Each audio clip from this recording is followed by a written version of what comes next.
Welcome back to my another class. আজকের ক্লাসে আমরা শিখব আমার এই বইয়ের 68 number structure does plus subject plus like to plus V1। গতকাল আমরা শিখেছিলাম do plus subject plus like to plus V1, কিন্তু আজ আমরা শিখব ডাজ, তারপর সাবজেক্ট, তারপর লাইক টু, তারপর V1। সাবজেক্ট কী থাকলে ডাজ দিয়ে প্রশ্ন করতে হয়, সাবজেক্ট কী থাকলে ডাজ দিয়ে প্রশ্ন করতে হয়।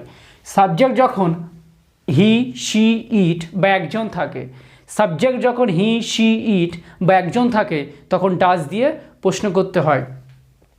তাহলে ডাজ দিয়ে আমরা কিভাবে প্রশ্ন করি? সে কি যেতে পছন্দ করে, does he like to go, সে কি যেতে পছন্দ করে, তাহলে does he like to go. Does he like to go, সে কি যেতে পছন্দ করে, সে কি আসতে পছন্দ করে, does he like to come. Does he like to go, সে কি যেতে পছন্দ করে, does he like to come, সে কি আসতে পছন্দ করে, does he like to eat. তাহলে does he like to go, সে কি যেতে পছন্দ করে, does he like to come, সে কি আসতে পছন্দ করে, does he like to eat, সে কি খেতে পছন্দ করে, আর does he like to sleep, সে কি ঘুমাতে পছন্দ করে। তো does he like to go, সে কি যেতে পছন্দ করে, does he like to come, সে কি আসতে পছন্দ করে, does he like to eat, সে কি খেতে পছন্দ করে, does he like to sleep, সে কি ঘুমাতে পছন্দ করে। তাহলে সাবজেক্টটা হির জায়গায় সি বসিয়ে দাও। Does she like to go, সে কি যেতে পছন্দ করে, হি মানে ছেলে, সি মানে মেয়ে। এখানে হি দিয়ে যখন তুমি বলবে তখন কোনো ছেলেকে ইন্ডিকেট করছো, আর সি দিয়ে যখন বলবে তখন কোনো মেয়েকে ইন্ডিকেট করছো। তা does she like to go, সে কি যেতে পছন্দ করে, does Rahul like to go, Rahul কি যেতে পছন্দ করে, does my mother like to go, আমার মা কি যেতে পছন্দ করে, does my father like to go. শুধু সাবজেক্টটা যায় মাদার, ফাদার, ব্রাদার, রাহুল, যে কোনো নাম, এনি নাম। Does Rahul like to go, Rahul কি যেতে পছন্দ করে, does my mother like to come, আমার মা কি আসতে পছন্দ করে, does my father like to eat, আমার বাবা কি খেতে পছন্দ করে, does my mother like to sleep, আমার মা কি ঘুমাতে পছন্দ করে। তাহলে আমার বোন কি রান্না করতে পছন্দ করে, তাহলে does my sister like to cook, আমার মা কি রান্না করতে পছন্দ করে, does my mother like to cook. তাহলে তোমাকে মনে রাখতে হবে সাবজেক্ট যখন হি শি ইট বা একজন থাকবে, হি শি ইট বা একজন থাকবে তখন তোমাকে ডাজ দিয়ে প্রশ্ন করতে হবে, ডাজ। আর সাবজেক্ট যখন আই, উই, ইউ, দে থাকবে তখন ডু দিয়ে প্রশ্ন করতে হবে, যে ক্লাসটা আমরা গতকাল করেছিলাম সেটা আগের দিন ডুটা দিয়ে করেছি, আজকে ডাজ দিয়ে। ডাজ তাহলে সাবজেক্ট যখন, এই সাবজেক্টটা কর্তা যখন হি শি ইট বা একজন থাকবে তখন ডাজ দিয়ে প্রশ্ন করতে হবে, does plus subject plus like to plus V1। তাহলে ডাজ চলে আসলো, ডাজ সাবজেক্টটা হি, লাইক টু ভার্বের মেইন ফর্ম। তাহলে does Rahul like to go, Rahul কি যেতে পছন্দ করে, রাহুল কি ক্রিকেট খেলতে পছন্দ করে, তাহলে does Rahul like to play cricket, Rahul কি ক্রিকেট খেলতে পছন্দ করে। Does he like to come, সে কি আসতে পছন্দ করে, does he like to eat, সে কি খেতে পছন্দ করে, does he like to sleep, সে কি ঘুমাতে পছন্দ করে।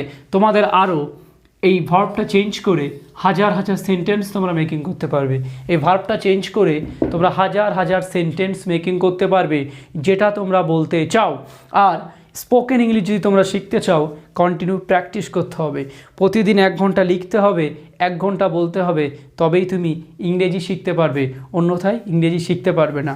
আমার ভিডিওটাতে প্রত্যেকটা ডু দিয়ে লাইক টু, কখন থাকলে সাবজেক্ট কি থাকলে ডু দিয়ে প্রশ্ন করতে হয়, সাবজেক্ট কি থাকলে ডাজ দিয়ে প্রশ্ন করতে হয়, প্রত্যেকটা ভিডিও পর সিরিজ ওয়াইজ আমার ভিডিওগুলো আমি দিচ্ছি, যাতে যারা নতুন, যারা বিগিনার থেকে শুরু করছে স্পোকেন ইংলিশ, তারা অনায়াসে ইংরেজিটা ধরতে পারবে বা শিখতে পারবে। আমার ভিডিওটা যারা এই ভিডিওটা যারা প্রথমে দেখছো তারা শেষের থেকে দেখে আসো, প্রত্যেকটা ভিডিও তুমি অনায়াসে ইংরেজিতে কথা বলতে পারবে।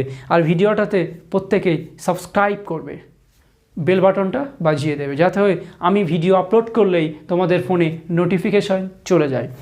কাম টু দ্য পয়েন্ট, তাহলে ডাজ দিয়ে তোমাকে মুখস্থ করে বলতে হবে। সাবজেক্ট হি শি ইট একজন থাকলে ডাজ, হি শি ইট একজন থাকলে does he like to play, সে কি খেলতে পছন্দ করে, does he like to go, সে কি যেতে পছন্দ করে, does he like to come, সে কি আসতে পছন্দ করে, does he like to know, সে কি জানতে পছন্দ করে, does he like to drive, সে কি চালাতে পছন্দ করে, does he like to ride, সে কি মোটর বাইক চালাতে পছন্দ করে। এবার মাদার, ফাদার, ব্রাদার, তাহলে does my mother like to go, আমার মা কি যেতে পছন্দ করে, does my father like to eat, আমার বাবা কি খেতে পছন্দ করে, does my father like to work, আমার বাবা কি কাজ করতে পছন্দ করে। তাহলে তোমাকে এই ভার্বটা চেঞ্জ করতে হবে। এখানে ভার্বটা চেঞ্জ করে যত ইচ্ছা তুমি ভার্ব বসিয়ে হাজার সেন্টেন্স মেকিং করতে পারবে। আর এরকম স্ট্রাকচার শিখে যারা হাজার সেন্টেন্স মেকিং করতে চাও তারা এই বইটা অর্ডার করতে পারো।